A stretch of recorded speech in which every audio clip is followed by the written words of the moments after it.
Hello, everyone, and Hi. welcome to the Ella Johnson Show. Thank you. How are you guys Thank doing? So you. good to see everyone again. Listen, if you are watching from Facebook, I am so excited that you're watching from Facebook. I just need you to do me a tiny favor. Can you hit that share button? Yeah, just right there at the bottom. Just hit the share button. Very simple, so that you can invite your friends and family to the broadcast as well. So I do appreciate you guys watching. If you're watching from YouTube, please do me a favor and subscribe to the channel. I would really appreciate that. And make comments along the way. If you have questions, I want to invite any and everyone that's watching the broadcast. If you have questions for our guests, or if you want comments shown, or anything you want to add to the program, please do so. From time to time, I will pop up some of those comments on the screen. So make sure you're bringing good comments. But I want to do just like I did last night. I want to put my disclaimer out there. None of us are attorneys, right? That's right. So we are not trying this case. We are basing it on circumstantial evidence, the book. You guys saw that at the beginning. Pete Early, he is the author who wrote the book Substantial Evidence. Circumstantial, I should have said. I said substantial evidence, and it really was, but I'm not an attorney, like I just said. But Circumstantial Evidence by Pete Early, and he had a wealth of information in this book. And those are the things we're referring to tonight. None of this is stuff that we've personally investigated or anyone has personally told us. Everything comes from the book. So, I just want to make sure we get our feelings in check, because none of this is, our stuff. This is from Pete Early. But as you can tell, my guests have returned tonight. Look at Miss Sabrina, looking all beautiful there with her bun.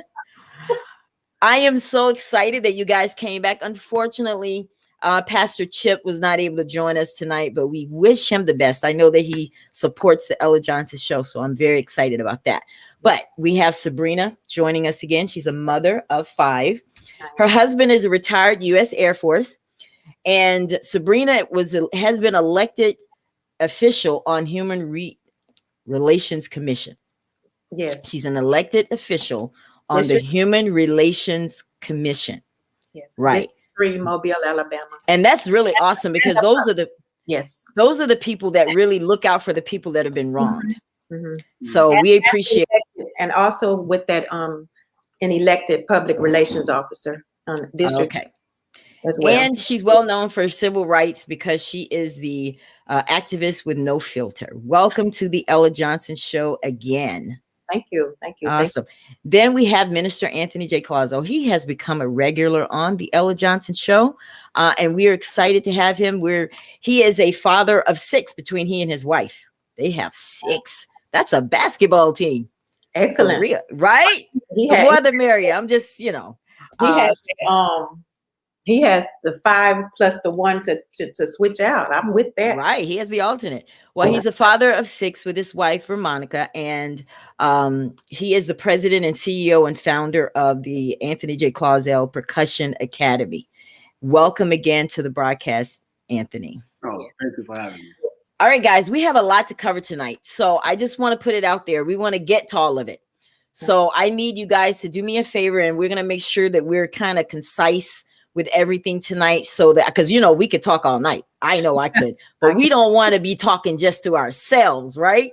So we want to make sure that we, give good quality conversation, because we're going to not only talk about the petition, we're going to talk about some things that I picked out of the book to discuss, and we're going to offer for people that really want to get involved with this petition and go door to door, like you suggested last night.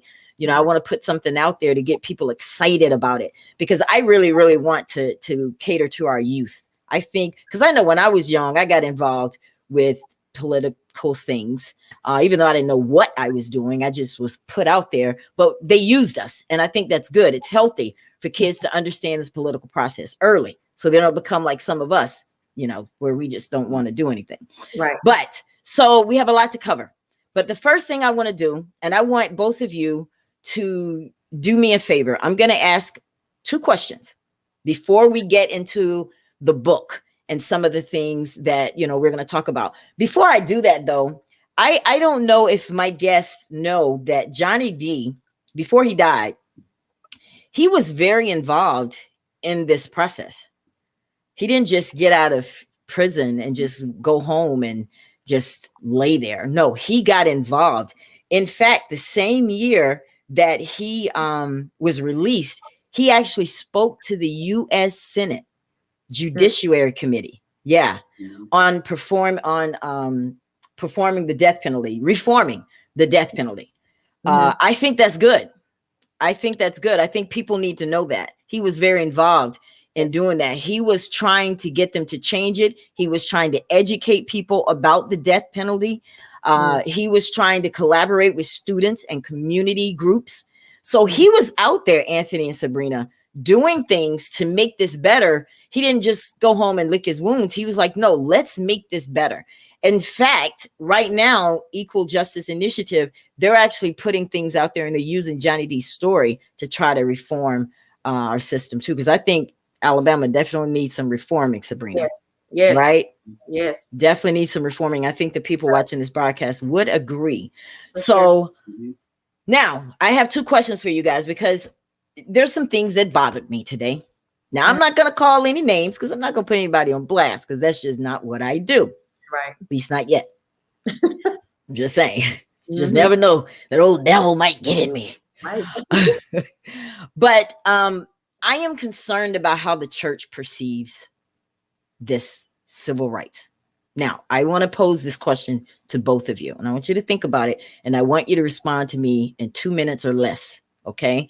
Martin Luther King was a minister, right, Anthony? He was a Baptist minister. He held ministerial, values, Christian values. That's why he was leaning more toward nonviolence. But he was also an activist. He's known for the civil rights movement. He's known for the March on Washington.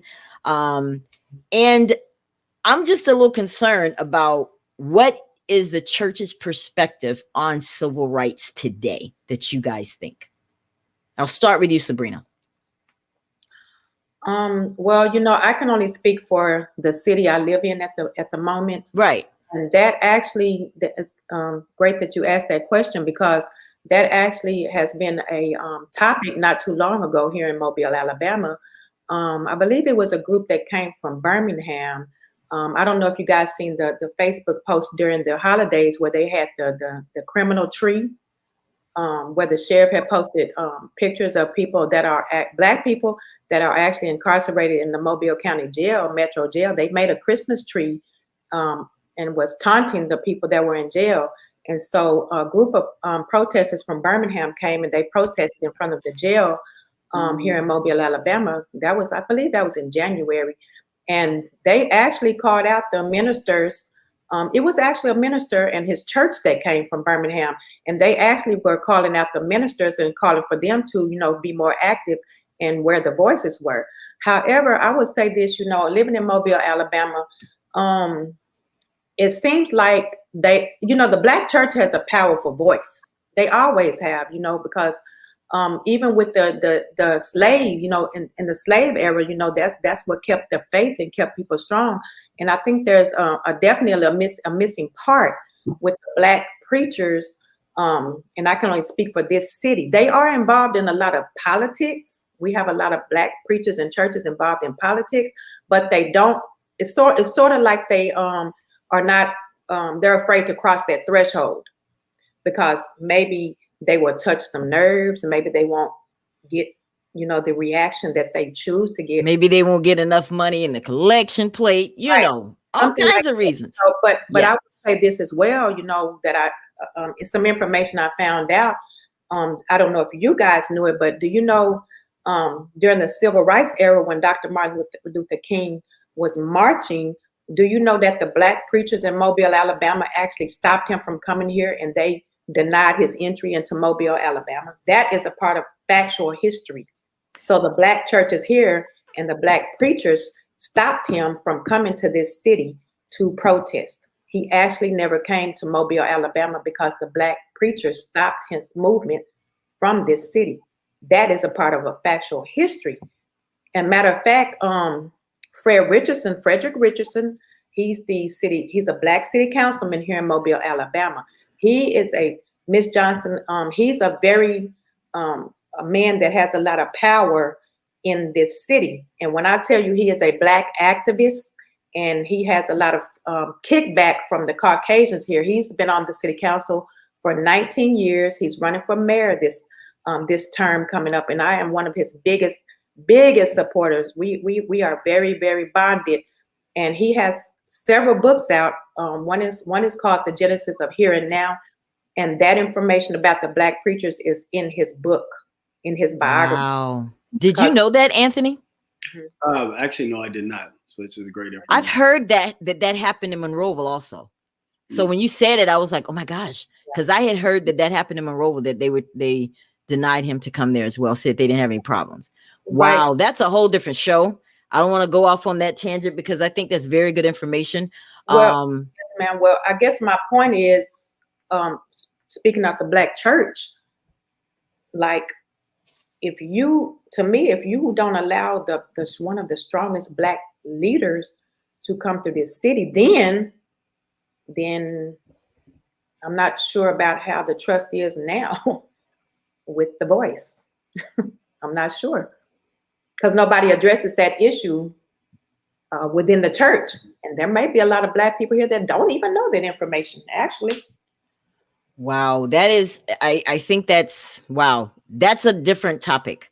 Yeah. But I think that's good information to know, Sabrina, because, you know, I just read John's comment. He said it's not good to mix church and state, though laws would be religion based and not everyone follows the same religions. You know, so I just wanted to get perspective. Anthony, I want you to answer that question now. Sure.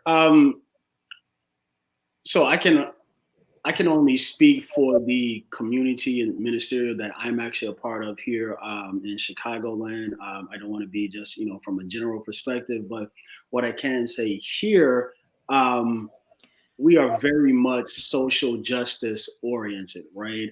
We want to fight for the rights of everyone, especially within the Black community, because the goal within social justice in the Black community is to actually get justice for the wrongs that have actually happened to us, right? The oppression, right? How we are most definitely marginalized. So we most definitely believe in social justice real heavy. And really, when you actually look at it, that is the gospel of Jesus Christ, right? You know, Jesus wanted to fight for the poor, the marginalized, and the oppressed. Mm-hmm.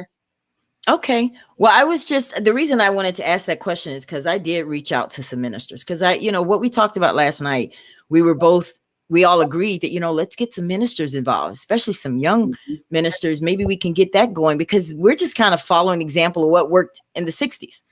And, I just wanted to know what the perspective was, because I don't want people, because I think people struggle with their religion and what they feel that they're due to them based on a standpoint of their rights. And I think people have mixed them together. And that's what Chip and I were talking about last night, is I think we've mixed it together, Anthony and Sabrina, to where we say, let's just let bygones be bygones, because that's what God would want us to do. Mm-hmm. So I'm going to get off that. My second question, before we get into the meat and potatoes. I'm sorry. Can I add one more thing, Ms. Johnson? Sure, absolutely. So Minister Pastor Crawford, right? The guest that was last night. Pastor Owens. Chip Owens. Pastor Owens, I'm sorry. Mm-hmm. He lives in Atlanta, am I correct? Yes, in Conyers. But just to chime in, Ms. Johnson, you might the honorable minister, Senator Warnock is definitely from Georgia. He might be someone you guys might want to reach out on.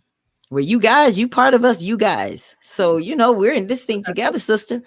Listen, I do believe that once this starts getting media attention, that's why we have to really get our signatures up so people will take us seriously. I think we're going to be welcoming a lot of those different types of people, because everybody is looking at Monroeville saying, what's being done? The movie came out, now what? But anyway, My second question, Dr. King talks about these pockets of progress that the Negro experienced. Would you say that we have made some progress? And if so, is it the type of progress that we need to move our agenda in the right direction? Briefly. I do feel that some progress is actually made, but there's also have been some setbacks as well. Okay. But we need to continue to progress forward to liberate our people, to educate our people of where we've come from, where we are now, and most definitely how to proceed as a Black community actually moving forward. And really what works for the Black community in this era that we're in currently. But pastor, minister, do you like being called minister or pastor or Anthony? Which one? I want to make sure. Well, I know you're Anthony, you're good people, but we're fighting against different things, because what you said sounds great.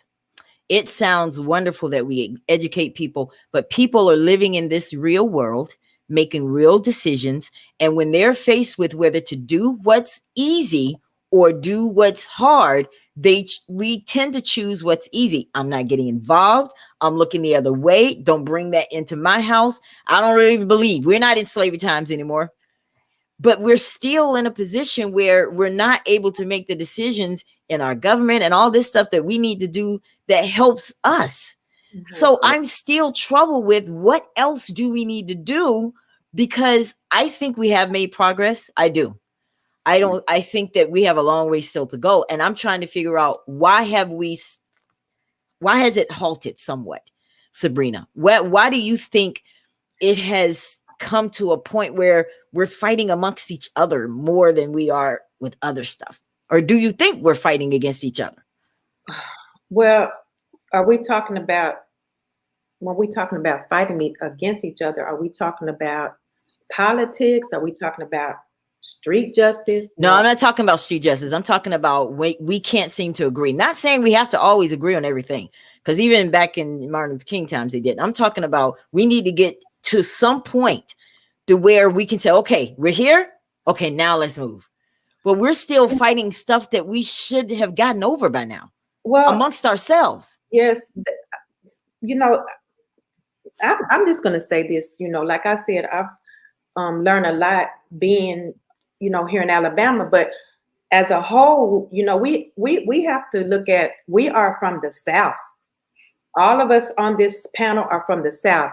I just personally feel like our people were oppressed for so long, and it's sort of like a personal decision, sort of like, if we grow up in poverty, are we going to stay in poverty, or are we going to find our way out of poverty?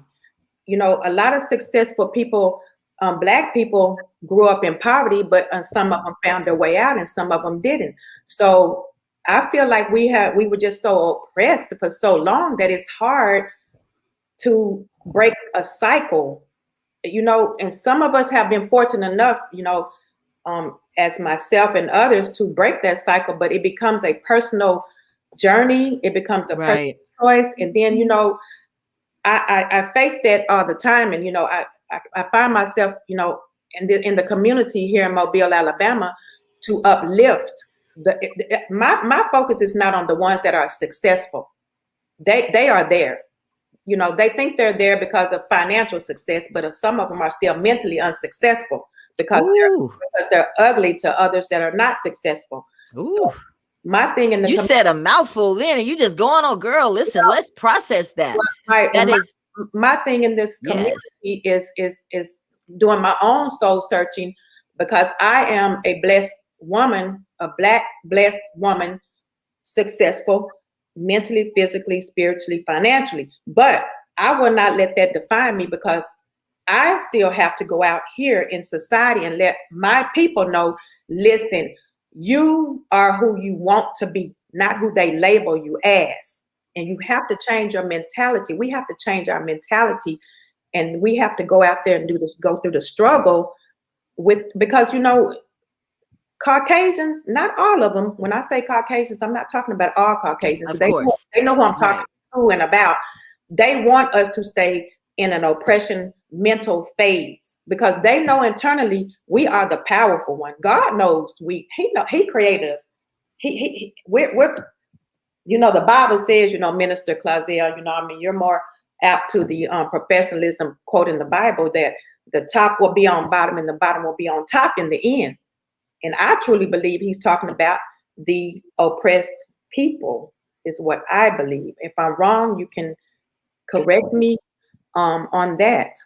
Well, definitely to your point, as you mentioned, it is a personal preference in how you actually perceive for it and what you define as working to remove injustices. But one of the things that we have to do as Black folk is that we have to pour back into the community, right? There's no way that our community can rebuild unless we pour back into it. So to your point about people who have, been successful and who have maybe moved out of certain areas, you have to actually pour back. You have to give the community something that they do not have right now. You have to be able to be in a position to put something there that can uplift, to actually revitalize, put in different type of programs that can really enrich the lives of the people that actually still live there, which will be a transformational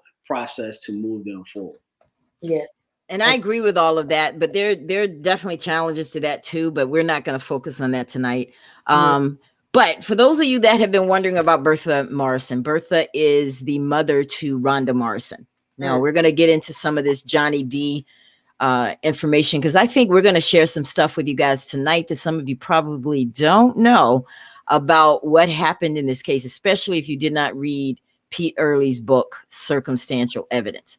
So here's what, before the broadcast, I was showing a photo of her, and I want to share this with you guys. If you're looking at this photo, this is an article that was recently shown in the Monroe Journal.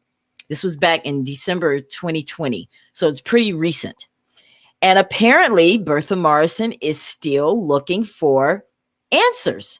She wants to know who killed her baby. And I like the fact that she actually mentioned in this article that she didn't want Johnny D to die for something he didn't do. She was very passionate about that.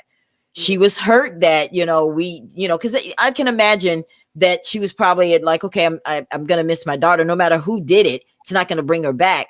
But when she found out that he was not, she was like, well, listen, I don't want this man to die for something he didn't do. That's not fair.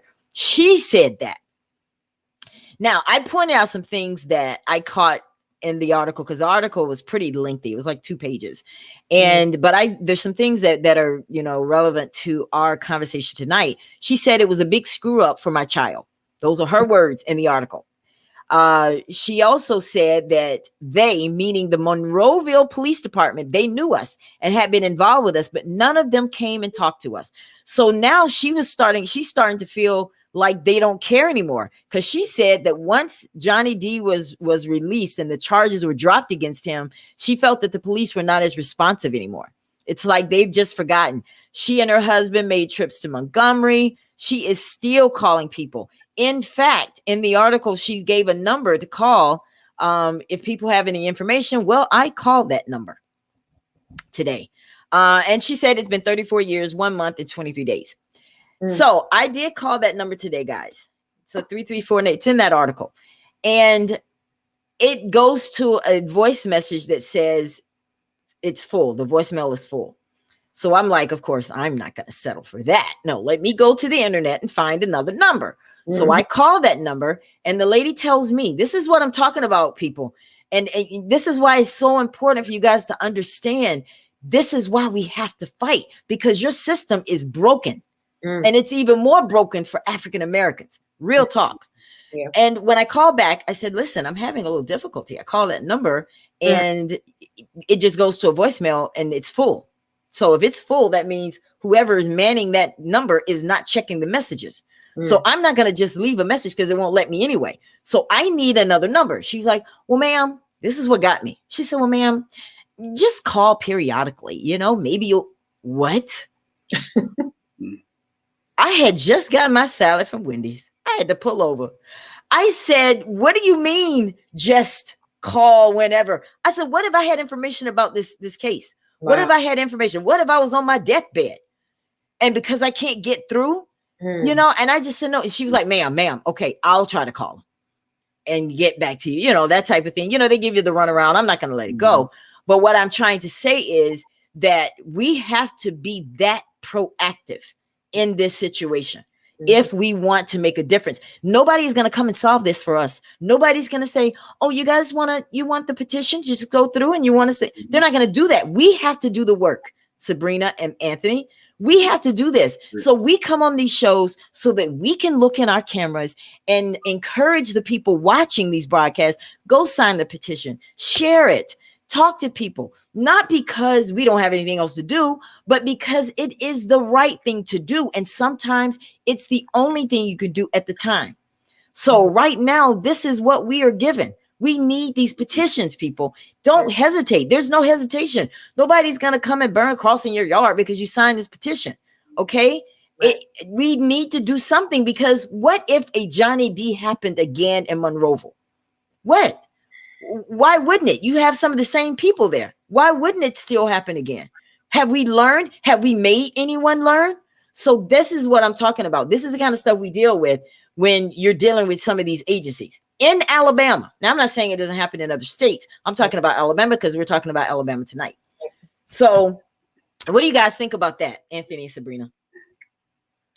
I most definitely, as you mentioned, yeah, it's the same old broken system, right? It's the same old, hey, I'm trying to get some information or even provide some information, and I cannot get in contact with someone. So the system needs to be reworked, right? It's that, you know, passive aggressive type scenario. So, oh, well, you know, just call back, you know, periodically. But if I call back, you know, periodically every 2 days and the same thing happens, and I do that for 12 months, then I'm still at the same place that I actually started and have not made any progress. So yeah, the system is actually broken, and that's why, to your point, with getting all of the necessary signatures that we actually need for the petition, that allows this to actually be brought to life, so that someone will have to actually hear and do something about it, so that we can actually change the system. And furthermore, as you mentioned, if this were to happen again at this present time in 2021, we could be potentially dealing with the same type scenario as you've seen with Johnny D. So which number are you actually, guys? What number are you talking about? Local Monroeville number? Or? Oh, no. This is in Montgomery, I think it is. It's the ABI. It's that office. Oh, the Alabama Bureau. Yes. State Bureau of Investigations. That's the number. You know, so I'm gonna follow up though, but go ahead and say. You know, when we're dealing with the Bureau, you know, they're not going to budge if they don't have to. You know, I think that what we have to do, you know what? Actually, I'm probably going to sit there and write Governor Kay Ivey a nice letter anyway, because I just want to talk to her anyway, just to pick anyway, you know. So, you know, and there are 2 state representatives that you guys may have heard of here in Mobile, Alabama. Miss Vivian Figures, she's a state representative that lives here in Mobile, Alabama. And Miss Barbara Drummond, she's actually a state representative also that lives here in Mobile, Alabama. You know, she goes to Montgomery for the legislature. So I think maybe we can target it another way too, and write letters to our Black legislatures from the city that we, you know, like Atlanta or Chicago. You know, even you know, Minister Clauser, you know, you're in Chicago, am I correct? Correct. You know, there may be, you know what, I might even have to, you know, start messing with some people in Texas. You know, I think that when you start getting different people involved, and you start knowing how serious you are, you know, I'm talking about state representatives, senators, you know, matter of fact, hey, you know, President Biden is free reign. You know, all we have to do is get the address. We already know 1600 Pennsylvania Avenue. you could, it could be a cohesive thing like that, because we all know that he's very big and he's trying to change criminal justice laws. Certified mail. The new attorney general. We'll catch him around election time. That's when they'll answer the phones. Then, well, I'm just saying. I think at this moment, because I keep up with the news daily, political. I wouldn't be surprised if the new attorney general that has been appointed, he's very much into reformation of criminal justice. So, well, that's good, because he's the recipient on the petition. He's not the Alabama attorney general. Oh, okay. Not the United States attorney general. Oh, okay. And okay. Right across the street, but if I want to do the Alabama Department of Justice, that's right downtown. Right across the street. My sister-in-law has been working for the Department of Justice for 30 years, right here in this city. So we might have to even go through that chain.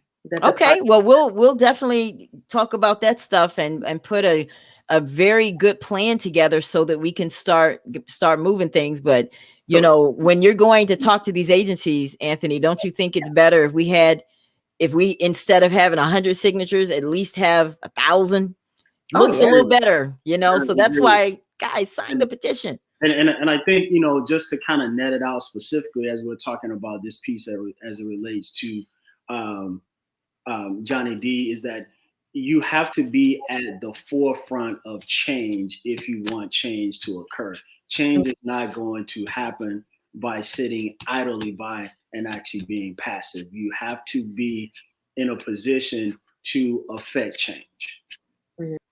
All right. So we're going to spend the rest of our time tonight, guys, talking about some facts in this case that I know people, because one of the things, and I think even you told me, Sabrina, no, I'm not sure if it was you or someone else I was talking to today, that they were pretty shocked at some of the things that we brought out last night from the book. And so we're going to shock you some more, because that's what this is. This is shock therapy tonight on the Ella Johnson Show, because maybe sometimes we got to be shocked into it, Anthony. You know how they put that shock? What do you call those things they put on you to shock you when you're dead?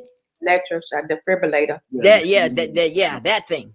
Yeah, we're gonna have to do some of that tonight on the Ella Johnson Show. Because let's start talking about in the book.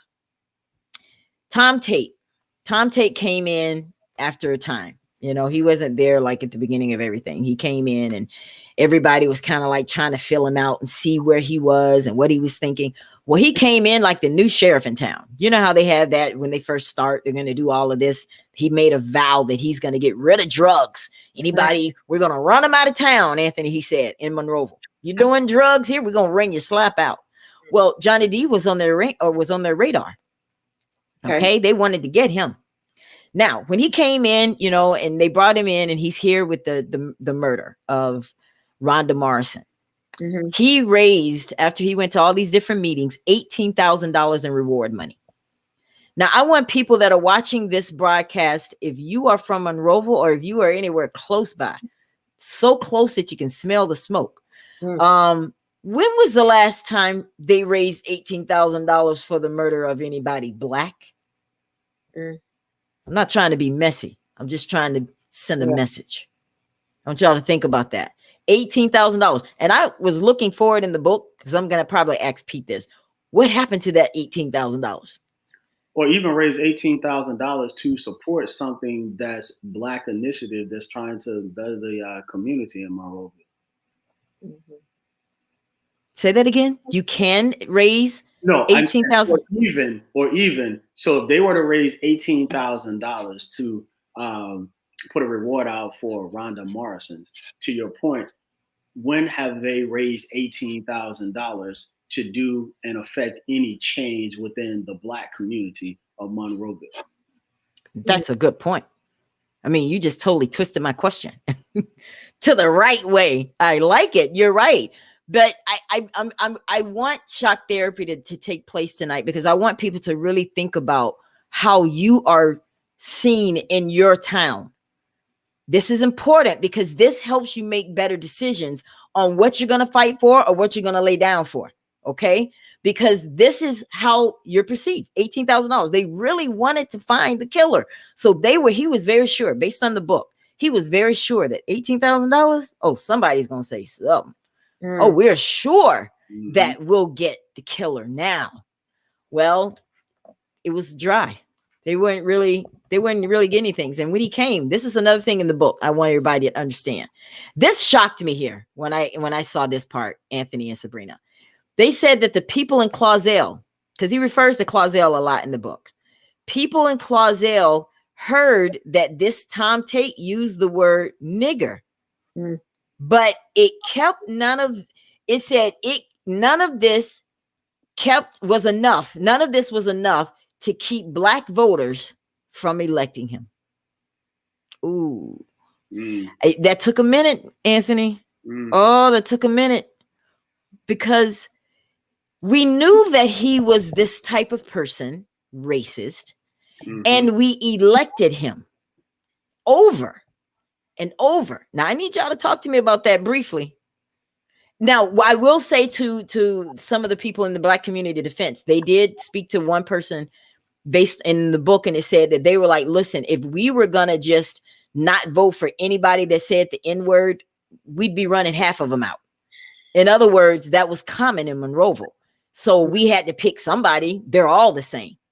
That in itself is sad. Correct. That's sad. That's some more therapy I want you guys to understand. This is the type of stuff that's brought out in the book. Must I keep going? Sure, Ella. Let's see. What else we got? City Cafe in Monroeville. Do you guys remember? Do you remember the City Cafe, Anthony? Blacks couldn't go there. In fact, Blacks can go to any of the restaurants in Monroeville. This is the town where you guys are hesitant about whether you want to sign a petition to change things, change the narrative there. Okay. Blacks can go there. In fact, the book brought out that the only places that Blacks could go, Anthony and Sabrina, were the club and the church. What was this? 2 and 2. Was that, well, I understand that in the 60s and the 70s, was that also in the 80s that they couldn't go to? I don't know the time frame because he's talking over a span of time in this book. Okay. But nonetheless, those same people are still alive. Those mindsets are not dead. So, and I think that's churches and nightclubs.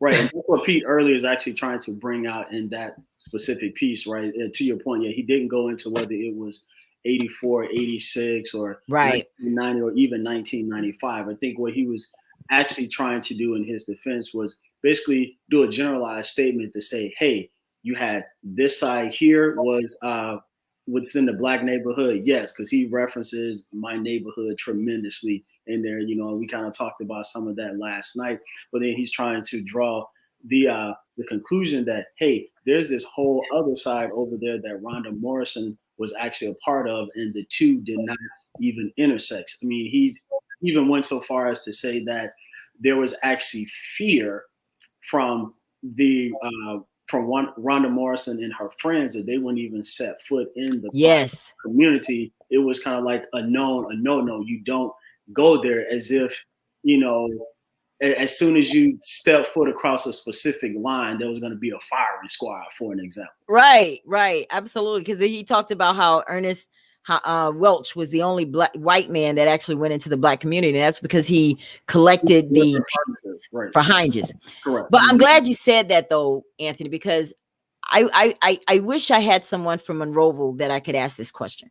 And if you're watching and you are from Monroeville, I want you to answer this question for me. Do they still shut down town? You know how we call town early on Thursdays? Wow. Now, for those of you who are in Monroeville, or anyone that's watching this from across this beautiful United States of America, what do you think that means if they close town down early? I'll tell you. I'm glad you asked that question. You guys are just asking so many questions. That, you know. No, listen, let me. That reminds me of the. No, but let me, before you go there, sweetie, hold on just a second. Let me answer this question, and then I want to hear what you have to say. The reason they shut down town early is because way back in the day, Anthony and Sabrina, they shut down early when they needed to go to the courthouse and hang somebody. Mm-hmm. Okay. They're still doing that in 2021. All right. Go ahead, sweetie. They're still shutting down the town early on Thursdays. I mean, to this, we're talking about 2021. Yeah. 2021. Oh, I should call one of my friends before the show just to confirm that. So if I'm wrong, God forgive me. Charge it to my head and not my heart. But if it is not inaccurate, that needs to be protested. Like that is, they have no regard for what you feel. It's bad enough they're making millions off of To Kill a Mockingbird still. Do you know that book has sold over 40 million copies? Yeah. Oh yeah, it's still selling. You know, protest To Kill a Mockingbird. Yes, I said it. You know, protest To Kill a Mockingbird, for crying out loud. First of all, my thing is, we all know the South were sundown towns. You know, the sundown. You know that, right, Miss Johnson? The Sunset Law. And are you familiar with that law in the South? No, tell me, what is that? Do enlighten me. Law. This is actually was in the Alabama Constitution. All the cities in the South, the towns, had a law called the Sundown Sunset Law. That means if you come through their town and their city after the sun sets, then you're going to be hung, killed, tarred. That was an actual law in the South, and just not too long ago, it was banned. So it sounds like Monroeville, they're still practicing the sundown law. I mean, does that mean if I come through Monroeville on a Thursday and I'm not white, because I'm definitely white, but not white enough. And when I say white, I'm talking about my skin tone. I'm still considered the other. And actually, in history, they hate me even more because I have mixed the blood. Miscegenation is what I am. They hate me even more than they do a pure Black person. I don't know if you knew that. So that's a law too. So the Sunset Law was a law made in the South where if you come through my city and you're not white, you would be hung, you would be killed, you would whatever they wanted to do. That's what it sounds like to me.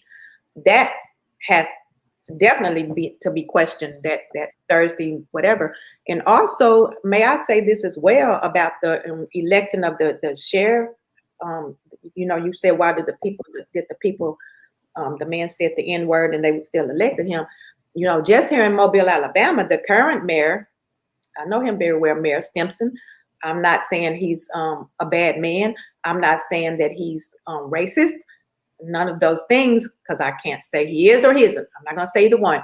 But to let you know about the oppression again, this man threw a fish fry in the blackest part of the city, and that's how he won the Black votes twice in this city.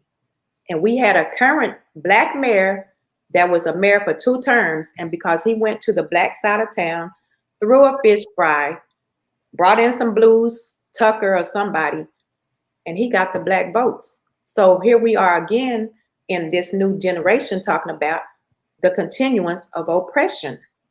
It's very deep, and it's very deep in the South.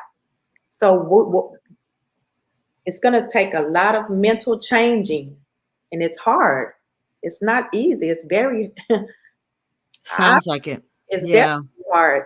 The people in Monroeville, they elected the sheriff because it boils down to, I feel they're still fearful. They're still fearful of the Caucasian. And until we understand, like I was saying last night, that they're not superior. Matter of fact, the white supremacists, they call themselves white supremacists. Any and everybody knows me. I tell Black people, why are you calling them white supremacists? They're not supreme. They're Come white. on now. They're white trash is what they are. And I don't have a problem saying that because it's the truth. I can tell. You said it very well. It just flowed. We But have no, I mean, I agree with you. I hear what you're saying. I know where you're coming from with that. to stop calling them white supremacists, because supremacists mean you're supreme. They are not. The only thing supreme is God Almighty. That's right. The use of that term white supremacy, to your point, it is because they do have a connotation of a supreme nature. And as Pastor Chip mentioned last night about the whiteness, so we're talking about a white man in a white patriarchal society, and everything below that status is oppression. So that's where really the white supremacy really falls into play, right? So it's not necessarily that they're supreme in a sense, but because of how they treat everyone else that is not a part of a whiteness patriarchal society. Now, Right. let's go back to the book. Let's go back to the book. Howard Denmar in the book. I don't know if you've gotten this far, Anthony, or not. I kind of fast forwarded through a lot of stuff because when I talked to Mr. Early, he was kind of giving me certain chapters that were good to kind of look at to help with this broadcast.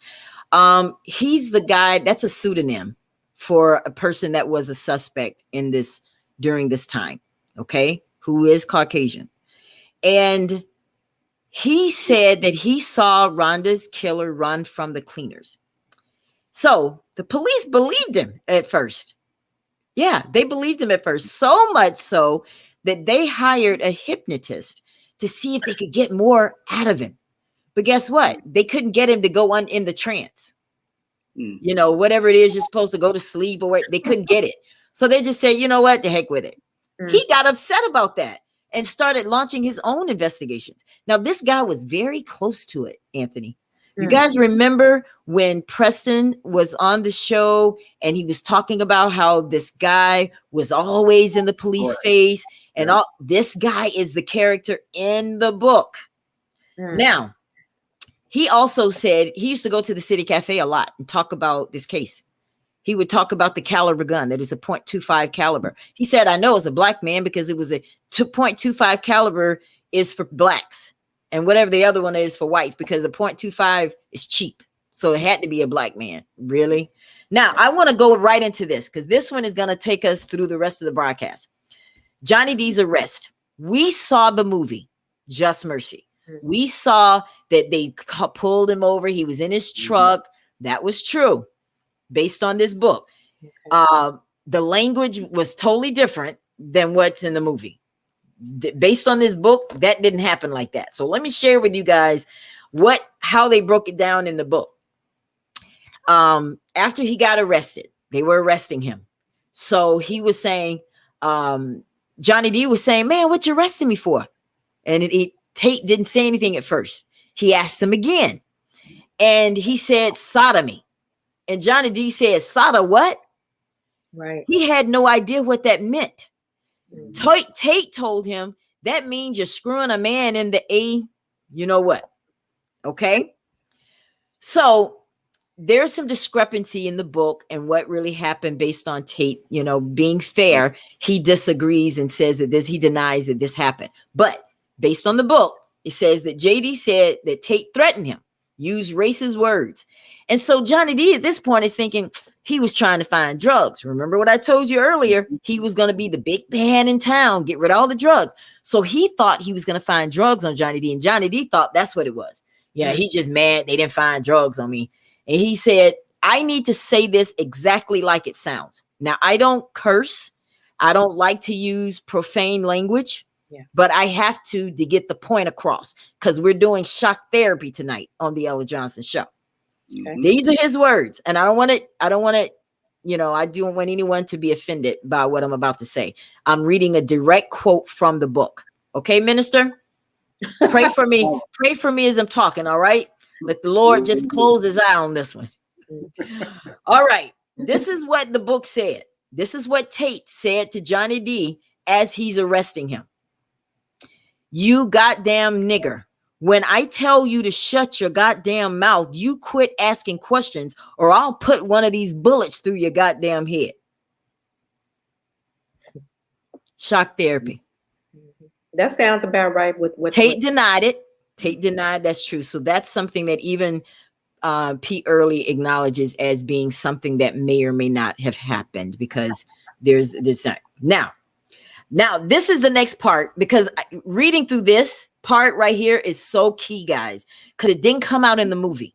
And if you didn't read this book, you're not going to know that this is the type of stuff. And you'll see why I am so passionate about this. Okay? I need everybody to pay attention to this part.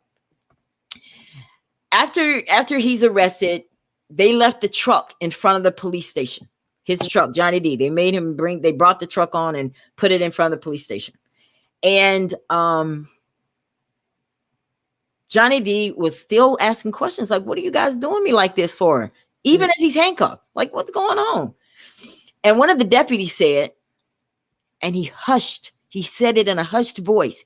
He said the sodomy charge was just something the sheriff had used so that he could put Johnny D in jail and impound his truck. Pausing to make sure no one could overhear him now, the deputy then said the real reason Johnny D had been arrested was because he was going to be accused of murdering Rhonda Morrison as soon as the necessary paperwork could be drawn up. They planned all of this. Remember last night I told you they knew about the fish fry. They knew about it. Okay? Yeah. They still did this to this man. There's pressure. Rhonda Morrison's dad is stopping by the police station. These are things I read in the book. He's asking questions. Not really. I would do the same thing. It doesn't mean I'm putting pressure. It means I want to make sure you're doing your job. So he's stopping, and as rightfully he should have. That's his baby that was killed. He's like, look, what you got? I mean, what is going on? And so they're internalizing this stuff personally. Like, we got to do something. This man, you look at him. He's sad, and all this. We got to give him something. So, but right there to your point, in the premeditated process that they were actually doing, that is the epitome of evil and deceit. This had already premeditated that, hey, we're going to convict this black man and take him to death row for something that he did not do, just because, hey, I may not like that he, worked hard. He had his own career. He didn't really work for anyone. Maybe he sold drugs. Maybe he didn't. I mean, that's all, hearsay, no concrete evidence. But the fact that, hey, I'm new in town. I'm just putting it out there. I'm racist, right? I kind of got a disdain for this black guy because, hey, he likes sleeping with white women. So we're going to pin this charge on him. We're going to hush him up. We're going to basically make an example of him and pin this charge. It almost sounds, God rest Johnny, his soul, and it almost sounds like me, like even in that era that Mr. Johnny, it sounds like he was maybe not educated with degrees, but it sounds like he was pretty independent, and he may have even had his own outspoken personality that they felt he was defying how a black person should carry themselves, how they should talk, how they should move. And it sounds like he was going against the norm of what most black people maybe in Monroeville did, because they were submissive to the white society. It sounds like they had an issue because he stood his ground. Yeah. Very good point. Yeah. As a black self-sufficient. So that's what this is beginning to sound like. To me, he was a prideful, proud black man taking care of his black family in a legal way that they tried to tarnish him with the drugs, and obviously, and it takes two to tango. So obviously the white girls liked him too. That's not nothing new in America. He was a good looking man. Right. I mean, and and I like what you said too, Anthony. You said he was self-sufficient. And might I add that Johnny D didn't have a record.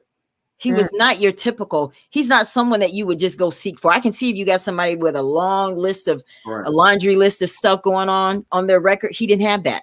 So he wasn't even somebody you should have even suspected, because he was good. So let me go on, because I want to talk about this. This is the last part I want to talk about, and I want to make sure we get it out there. Another thing that was very startling to me in the book, we're going to talk about the investigators who were talking to the people, because this is what ultimately sent him to death row. You had Benson and Eichner. All right. You got Benson and Eichner. They were the ones, they went to Karen Kelly. I did not know this, Anthony, but I want to put my disclaimer. I am getting this information from the book. It's all in there. Okay. And in the book, it tells me that Kelly agreed to implicate Myers and McMillan for killing Rhonda. Now, we only hear about Myers. We hear about Hooks. We heard about that Joe Hightower guy, but nobody really talked about Kelly.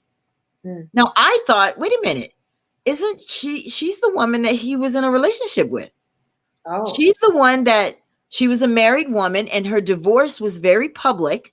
And so that is what kind of set him on their radar. But you mean to tell me that the sheriffs, the police, detectives were questioning her and putting it out there on her? She agreed, let me say that again, to implicate Myers and McMillan for killing Rhonda. She said, they asked her, well, why would Johnny D, what did he tell you? Why did he kill her? She said the girl knew too much, and that's why he killed her. That's deep. Didn't I tell you this thing was going to be shock therapy tonight? Then, when they got done with her, they said, you sure? And she says, I have no reason to lie. They moved on to Hooks. Now, Hooks is the one that said he saw Johnny D and Ralph Myers running out of the cleaners. He said, I know it was that man with the messed up face. Let me tell you what these classy detectives did. When they brought Hooks, they went and got him from Evergreen, Anthony, Sabrina. They went and brought Hooks to Monroeville, to the place where, you know, the jail in Monroeville. They brought him there to question him. They still had Johnny D's vehicle out front. Guess what they did? They allowed Bill Hooks to examine Johnny D's car. No wonder he had a good description of it. They helped him out. Right. So he tells them, yeah, they did. He did it. They got him. They allowed him to examine, said, yes, it was the truck parked outside. That's the one. Okay. They moved on from him and went to Myers. Now, this is the part that hurt the most. Myers is the one that they said was with Johnny D to kill Rhonda. But when they went to him, Benson's words were, and I don't want anybody getting this personal, this is from the book, okay? He was blunt. He told Myers, you know, you're about to be charged killing Morrison, don't you? So guess what? Old strategy. I'm going to play him against McMillan. You're going to be charged. And then you're already accused of killing that lady over there in Bruton. So you're going to have 2 on your head, buddy. What's up? You know, the only way out. Negotiate a plea bargain were the words used. And he did. Y'all, this is real. And I need you guys to comment on all of that. We're not going to go any more into the book tonight because our time is almost up. But I wanted to bring those things out so we can really, I want you guys to go out and get this book. I mean, anybody that wants to get the book and you may not have the funds to get it, I'll buy it for you. I really want you to read it. I'm serious. I'm real talk. I mean, I'll go on Amazon, buy the book because you can get it Kindle because that's how I got it. Right. And it's like $8. So I encourage everybody to read this book because it's going to help you get proactive in this petition that we have. Yes, this is about making sure Rhonda Morrison's mother has a peace of mind and know that her killer, that her daughter's killer will be brought to justice. But this is also about us. Johnny D is gone. And he did not have to die for nothing. We need to get something out of it. And if all of it is making them apologize to his family, making them realize, you know what, we're not playing with you guys. We demand justice. No, you treated us. And no one to this day, guys, I need you guys to understand this. No one has paid for killing Rhonda, No one has paid. These cops have gotten away with it. You know why? Because of immunity laws in Alabama. Mm-hmm. They have some immunity laws. Equal Justice Initiative, they tried it. They tried. And they're protected. I need you guys to comment before we get out of here. As you mentioned, yes, this is about getting justice for most definitely the Morrison family. Also, getting that true community and state recognition to the estate of Johnny D that actually needs to acknowledge that, hey, he did not kill this person. We did this to an innocent man. But also, this whole petition is a way for us to change the system, to combat injustice head on, as you mentioned, with the immunity laws, right? There should be no law in place that allows a human to implicate another human in something that they did not actually do, especially when you actually hold a position of power, such as the sheriffs and the deputies, right? So this is more than about getting justice for the two, but it's also for changing the system moving forward, so this does not happen to anyone else within the Black community, within Monroeville or any other community in the state of Alabama. Yes, that's very. Sabrina, you want to comment on all of that we just talked about, as far as how he was arrested, what happened after they got to the jail, the line of questioning, and it basically, they just wanted to wrap this up. And I'm sure it didn't mention everything that was talked about in those meetings, but I'm sure they were trying to protect these people, and their words had so much power. They didn't have to get a polygraph, nothing. Just, yeah, he did it, and that's enough. Oh no. Oh, hell no. Excuse me, Minister. Go ahead, Sabrina. I mean, the whole thing is just mind-boggling. It's, tragic. It's mind-boggling. It's so far above my thought process, because it's a lot. It's definitely a lot, So my thing is, okay, so Monroeville, they have a current Black mayor. And I actually think that I'm friends on Facebook with that mayor. Did he just get elected? Yes, we do have an African-American mayor now in Monroeville, Charles Andrews. Yes. Right, because I'm definitely going to be reaching out to his office, because now that, Monroeville has a Black mayor, and I don't know how many are on the city council that represent the Black people in Monroeville, but it's going to, this right here is what I was talking about the local leaders, because the change is here and the change is now. The petition is started. What I think I'm going to do is reach out to the Black mayor in Monroeville, is what I plan on doing, and saying, listen, you have Ms. Johnson, you have Minister Clausel, which are the roots and the foundation, still represent Monroeville. They need answers. They are trying to help the family get answers, and both families, not just Miss Rhonda, Mr. McMillan's family, they still need some solid answers, yes, and some truth and some justice. Because, see, you can give them all the money in the world, but that's not going to buy the right. And that's the problem I'm having. Yes, his name needs to be solidified. His family's name needs to be solidified. There needs to be not only an apology in Monroeville, there needs to be an apology coming out of the legislature in Montgomery, Alabama. It's almost the same thing that they did to Ray Charles in Georgia.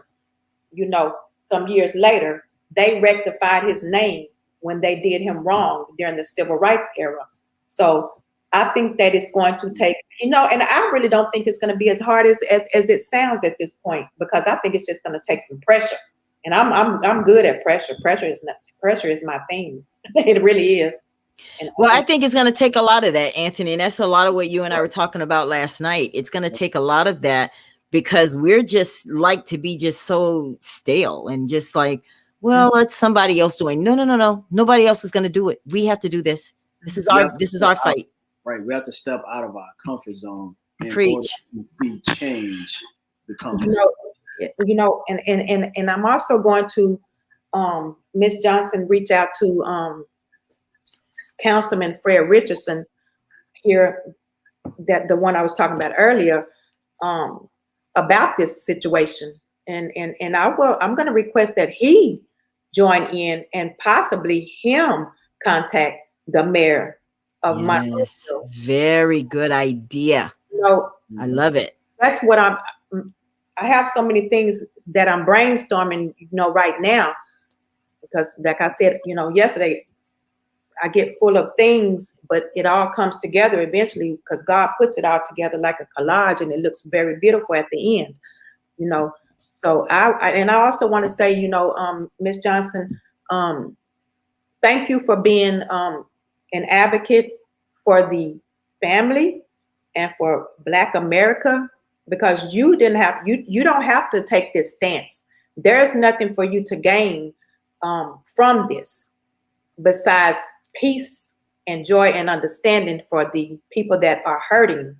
So I definitely have to say thank you for being that person. Not only are you intelligent in that aspect, and you're beautiful, because I always tell my Black women, we are beautiful. I don't care You what, are beautiful too. you know, You are too. but the beautiful thing is the intelligence that God has blessed us with in the heart, because I feel your sincerity. You know, at this point, my soul is saddened. It's real sad. I feel, you know, I'm a very strong person, but I'm a very emotional person as well, because I do ask God to let me feel other people's pain so that I can know how to walk that journey with them, you know.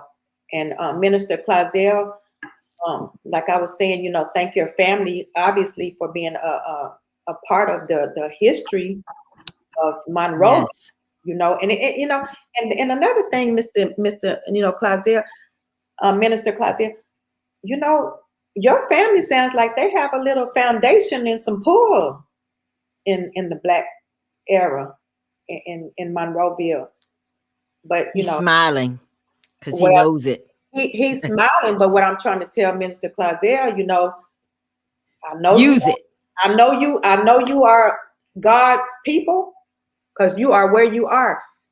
He may be using you as a branch to that tree to make the changes in that. Ooh. He may be placing you in a position not only in the church, but to change that system, change the laws, change. You know what? I just feel some things, you know, I feel some vibes, you know. I'm not a fortune teller or anything of that craziness. I just feel like, you know, you guys are powerhouses. And I can tell you right now, don't think that people on the other end are not watching this. They're not going to comment. They're not going to say anything. They're feeling the pressure, as they should and they will. Just know that it's some people coming after you. We want answers. The family wants answers. We're going to get these answers one way or the other, because God already has that paved out anyway. You know, I'm not worried about it. You know, but I want to say those things to you, two lovely, intelligent people, and I'm very blessed and honored to have been invited on this panel to talk about something so deep, because this is deep. Well, I'll let you respond first, Anthony. Oh, I was going to say thank you, Sabrina. Greatly appreciate it. The whole goal here is, you know, even if we take away the exoneration, trying to find the killer, the whole the goal is that we need to change the narrative. We need to change the community. We need to rebuild the community of Monroeville. We need to get it to a point to where it's sustainable and moving forward, right? We need to change that old narrative, that old thought process, and it goes for, you know, for everyone, even the leaders, right? And we need to at all costs fight injustice and really help to bring out the Black community and the best that they can actually be. Because our Black is actually beautiful, and we Black people have to realize that. And once we realize that, and we have the knowledge of where we've come from, where we are today, and where we're actually moving forward, we're powerful. Mm-hmm, mm-hmm. I love it. Well, I want to thank you too, Sabrina. I mean, you said some wonderful words. I mean, you're such a sweetheart. You said that to me earlier today. Thank you. Now. Thank you so much. I really appreciate that. But I can't take any of the credit. I can't. It all belongs to God. Because listen, each one of us God has put something in us that makes us move, that wakes us up at night. Yes. And standing up for people who have been mistreated is mine. And I can't get Johnny D out of I still see him.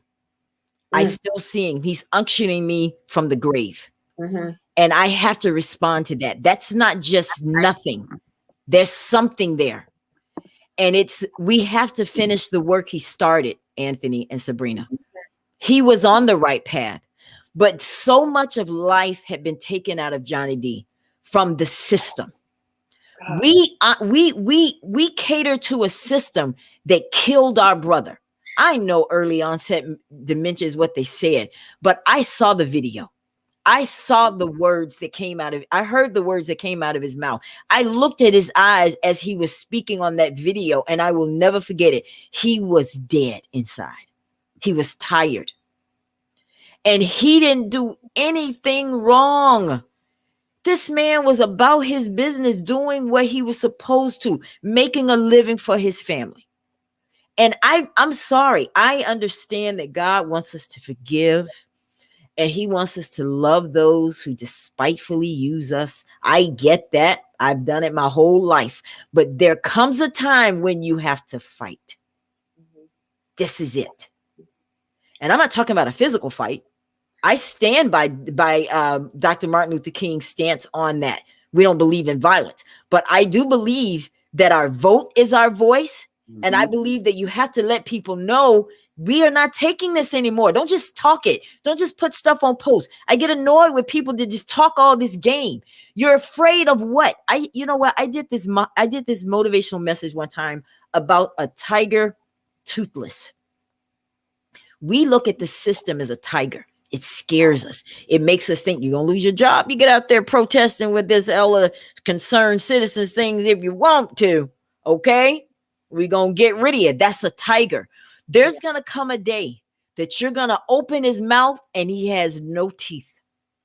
That means he can't hurt you. He just wants to scare you. That's the same thing the enemy does, right, Anthony? Correct. That's what he does, because he gets his kicks off of us by persuasion. That's the only power he has. And let me tell you guys, since we're on that kick, the reason he gets us, you know how people sit there and they say, I don't know why. Every time I turn around, it's the same old thing coming after me. You know why? Because you told it what to get you. You showed it what works. So the enemy is not going to test me with drugs. I don't care about drugs. He's not going to test me with smoking. I don't smoke. He'll test me with a man that'll lie to me because he knows that's something I want. Love, a relationship, that kind of thing. So those are the kind of things he puts up in my face. So I'll grab it and I lose focus of where I'm supposed to be. He uses that because that's what I showed him. That makes me weak. And people watching this broadcast, you are not weak. You do have a voice. Those of you that have signed this petition, thank you. I have seen every single one of you, because I see that. I pull it up like every hour all day today. And I was just overjoyed at the people that were saying, yes, I join you. Yes, I join you. But we need more. Real talk. So I need every single person that's watching this broadcast, take that link and I need you to post it every day if you have to. If people want to know about what's going on with the petition, if you don't know what to say, hit me up, hit Sabrina up, hit Anthony up, or Pastor Chip that was on last night. Hit somebody up. Now, I want to put something out there. Sabrina and I, we were talking about this earlier, and Anthony, we want to employ our young people to get involved. For sure. For sure. I want to put this out there for any young people that want to get involved. We're going to put some money in the game. Okay. Now, am I buying people to go out there and get signatures? If that's what it takes. I'm just going to be real. I'm real about this. Now, I'm not getting ready to pay you $5,000. But what I am trying to do is I'm trying to not only get you excited, because young people are the ones that's going to move this thing, guys. 20 years from now, this is not going to be us doing this. It's the kids that are watching, the kids that are sitting at home right now. Those are the ones that are going to have to take this over. So we need to get them excited about it now. So if you're out there, there may not be any kids watching, but their parents watching. If your kids need a little extra income, hit me up. and we're going to put some money in their pocket, but they're going to have to work for it. Yeah, I don't believe in just giving money to kids just to just pretend. No, you're going to have to produce results. Now, we talked about those signatures door to door. I don't really like to, especially with kids, doing that, because you don't know whose door you're knocking on, that kind of thing. But if you're in your community of people and if you want to do something like this, if you want to get a petition and go door to door, see me so that I can give you one that everyone is going to have the same one. I believe in professionalism, keeping it uniform. So if you want to do it that way, say, yeah, I can get about 50 signatures from you at my church. Do it. Take it to church and let people sign it on their way out. Put it in the collection plate if you have to. I'm just saying. I'm just trying to be creative, Minister Anthony. You think it'll work if they put it in the collection plate? What did Martin Luther King say? When we come to Washington, we coming to get our check. Isn't that what he said? That's a whole different broadcast. We're going to talk about that. See, that just went by half of y'all right there. But anyway. So I have a question. So yes. Johnson and Minister Clausell, do you guys, I know you guys live in different states and not in Alabama. So do you guys still have a connection with, or do you have a connection with the citizens of continuous with the citizens of Monroeville? Yes. Okay. And the reason I'm asking that is because, like I said, I'm gonna challenge the mayor of Monroeville, but I'm definitely going to hope and pray that he would definitely bring you guys into the fold to listen to you, because you are a part, your family, that's your roots. I think that he would embrace, because the city council and the mayor of that city, the reason I'm saying that, I think that, just to be fair, give them the opportunity to rectify this and make it right before it goes to other places. I agree. I'm with you on that. I totally agree, because I think that you don't want to say what people aren't going to do if you don't give them the opportunity to do it. I'm glad you said that, because I sent an email today to some ministers in Monroeville and neither one of them responded to me. So I'm going to put it out there. I didn't say your name this time, but I expect better than that, because that's why I asked the question about civil rights in the church and getting involved. There's nothing wrong with, we get up there and talk about who to vote for. We let politicians come in our church and blind feed our people. So why can't you tell them it's okay to love yourself? It's okay to stand up for what's right. Because I like I told you, Anthony, I'm sorry. You're not going to sit here and get me to believe in a God that tells me it's okay, Ella, for you to get struck a couple times. It's all right. You're suffering from me. That is a lie straight from hell. Because if I got to get on the cross, why did Jesus get up there? He did it so I wouldn't have to. So then why am I being struck by white people and racism and all this kind of stuff? Why do I feel like I'm suffering for the Lord? That is a lie the devil sold all of us. That is not true. You don't have to do that. It's okay to say, no, I'm tired of being beat. I'm tired. Doggone it. I'm tired. I'm tired. I'm tired. I'm looking at my camera. I am tired of hearing about Black kids being killed, Black men, our uncles. I am tired of the Johnny D stories that just go by the wayside. I am tired of hearing about To Kill a Mockingbird in Monroeville. I am tired of hearing that in every circle I go into, that, the literary capital of Alabama, the literary state of what is it? The literary capital, whatever we are. I don't want to hear that. Right. I don't want you to talk to me about To Kill a Mockingbird. You know what? Why is it that even in Pete Early's book, they bring quotes in there from To Kill a Mockingbird? There's little hints of it in this Johnny D story. Why is that? I'll tell you why. Okay? Because they're similar.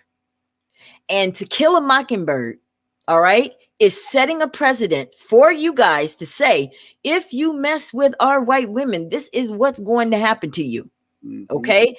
And they try to, oh no, that was fake. That was not a true story. Lies. They did it in a slick way though.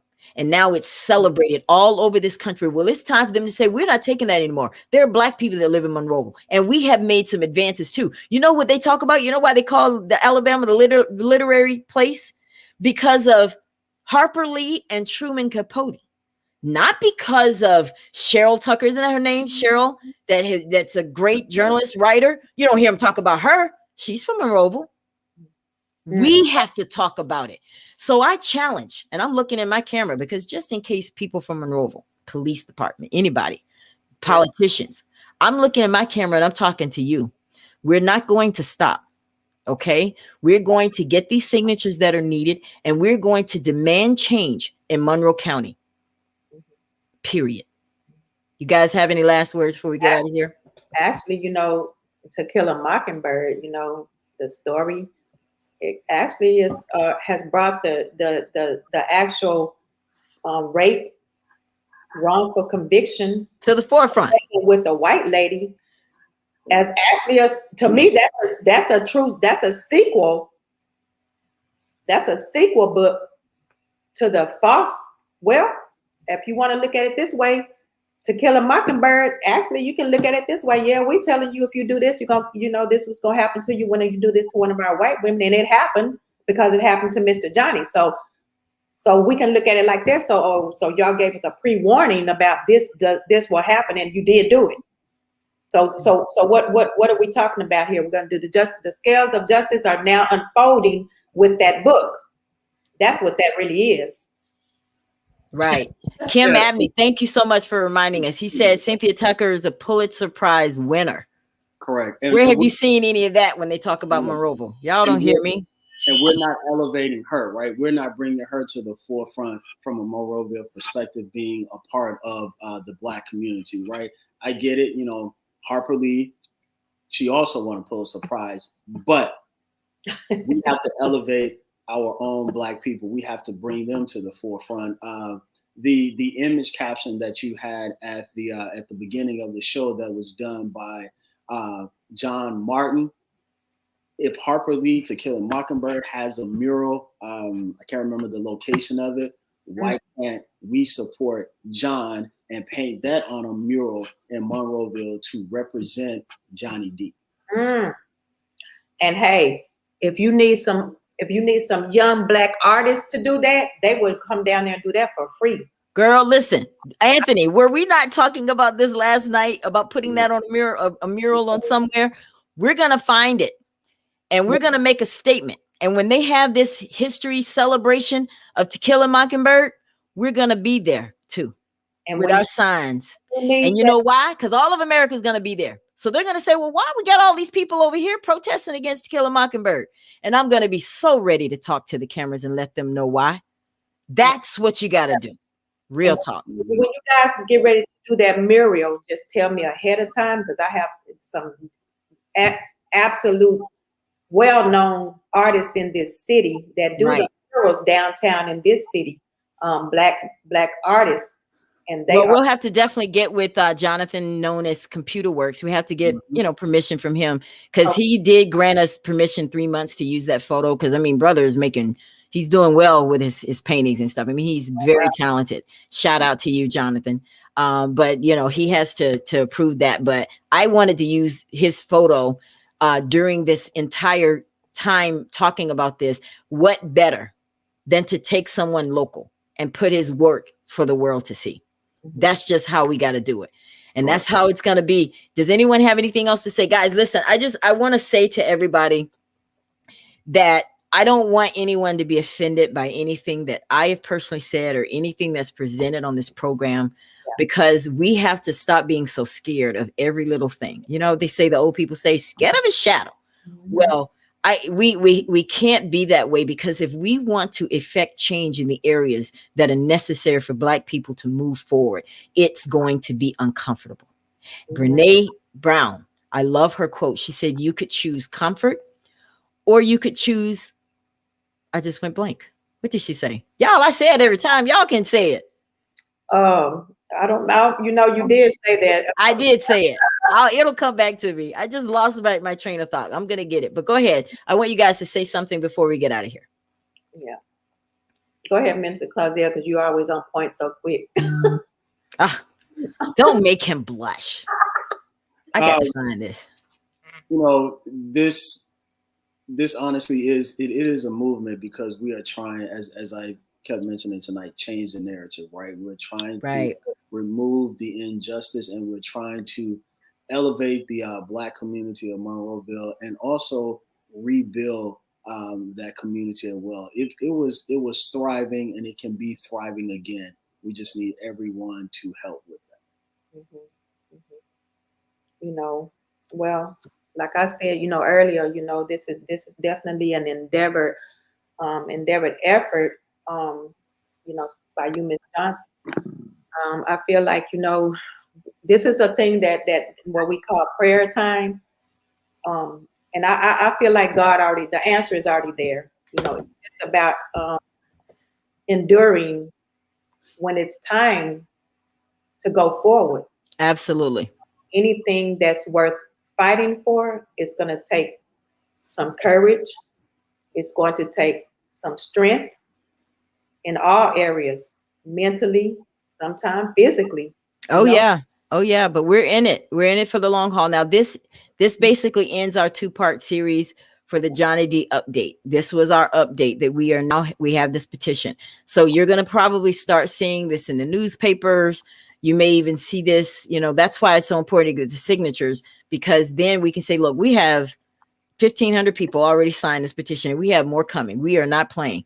Then you're taken seriously. People take you more seriously. So guys, please go to the link, sign the petition. It takes 2 seconds. Thank you to all of those who have signed. Thank you to my guests, Sabrina and Minister Anthony. These guys are both going to be a part of this effort, as well as different people. Pete Early himself, the author of Circumstantial Evidence, has agreed to be a part of this as well. I was very excited with that. I've had great conversations with him this week. He wanted to be on the broadcast, but he had other engagements. So I'm very excited about that. So it looks like we're bringing in the right people, you know, because that's what it is. Now, I want to give that quote because I did look it up just now, just to make sure why in the world did I go blank. Brene Brown says, you could choose comfort or you could choose courage, but you can't choose both. So that means, guys, sometimes to be courageous, you're going to be uncomfortable. This is being uncomfortable. Do you think it's easy to always be the person when someone calls you, you have to snap back and be like, no, but this is something that God gives you. This isn't something you wake up and naturally have. We all want God to bless us with the gifts. Then don't be afraid when he gives it to you, and that your gift is to be a person that fights for social justice. Don't be afraid if that's your calling. Walk into it. Ask for wisdom. But walk into it, because it's going to change so many lives. Well, guys, we're going to get out of here. Thank you all so much for tuning in to the Ella Johnson Show. If you guys want, I know I'm going to take you off the screen, but stay there so we can talk a little bit about our next moves. But I just want to say good night to everybody. Let me see. I want to make sure that I address all the comments. Denise, awesome show. Thank you. Thank you so much, dear. Jeannie McFall signed. Yes. That's what I'm talking about. Yes. With your pretty set. She is the prettiest redhead I've ever seen. Denise, courage. Yes. Jennifer, awesome. So guys, you know, like I said, thank you all so much for signing. Everybody watching the broadcast, please share that link so that people can sign, and I will be sharing it. You guys will be sharing it. Sabrina, we definitely thank you so much for coming from Mobile and being a part of this. And Minister Anthony, you guys have given your time on 2 nights. Anytime. And I will be calling you again. You already know. Anytime. All right, guys. Well, we're going to get out of here. And thank you all so much for tuning in from YouTube and Facebook.